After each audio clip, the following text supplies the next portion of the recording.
Third episode in, and it's Nightmare at 20,000 feet. This was an episode that I've always heard lots of good things about before even stumbling across the show, so I had high hopes. Did it deliver? Is it worth watching? Let's find out. Before I go ahead, make sure you go over to my Twitter @brainpilot_ to see what I get up to outside of YouTube. So without further ado, I'm Brainpilot, and here is a review of the Twilight Zone Nightmare at 20,000 feet. So we start off following a couple on an aeroplane, and let me just say how different the whole experience of a plane seems way back then. You're aware early on that the main character that we're following had a mental breakdown on a plane 6 months ago. The fact that he is sat down next to an emergency exit is a way of reinforcing his uncertainty of the journey, and also a way for us to relate as a viewer. So many people are apprehensive of getting on planes due to the stories that they hear, and the small details in this episode, such as being sat next to the window, the emergency exit, and the turbulence throughout the journey allow the audience to relate greatly.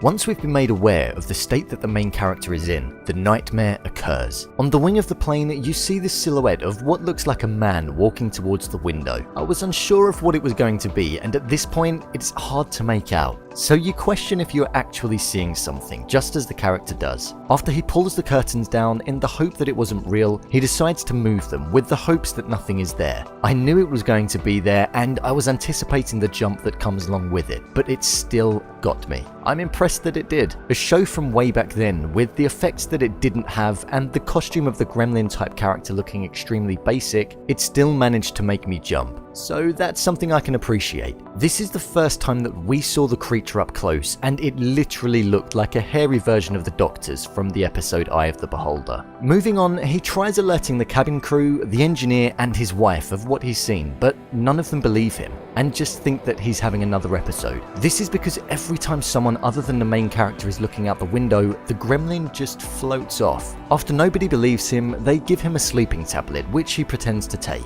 All of this drama with the Gremlin continues to happen until it ultimately starts to tamper with the wing and pulls up part of the surface of it.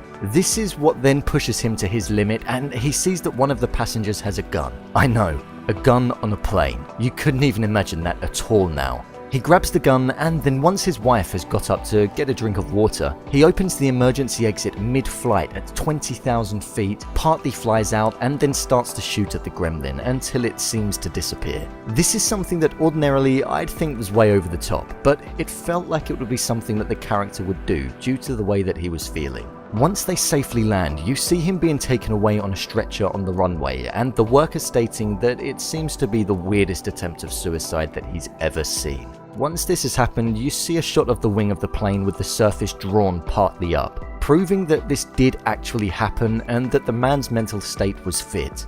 And then it finished. Overall, I would say that this was definitely one of the best episodes that I've seen so far. It is relatable in the fact that so many people are frightened of getting on planes, so it's a subject that people are fearful of. And as well, the fact that you are constantly questioning if the man is mentally stable or if he is correct in what he is seeing is a great experience to have whilst viewing it.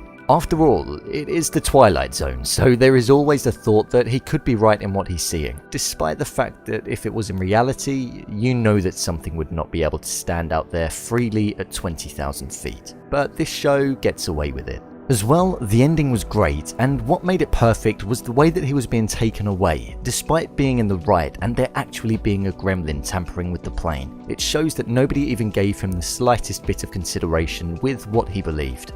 The performance from the main character was great, and I believed his character completely. Every action and piece of emotion that he portrayed seemed justified, and I liked that. The wife, on the other hand, is somebody who I thought was a little stale, and I didn't completely think that she was that great. But the story, top notch, and I would 100% recommend watching that episode. What did you think of this episode? Did you enjoy it? Leave a comment down below, and don't forget to subscribe.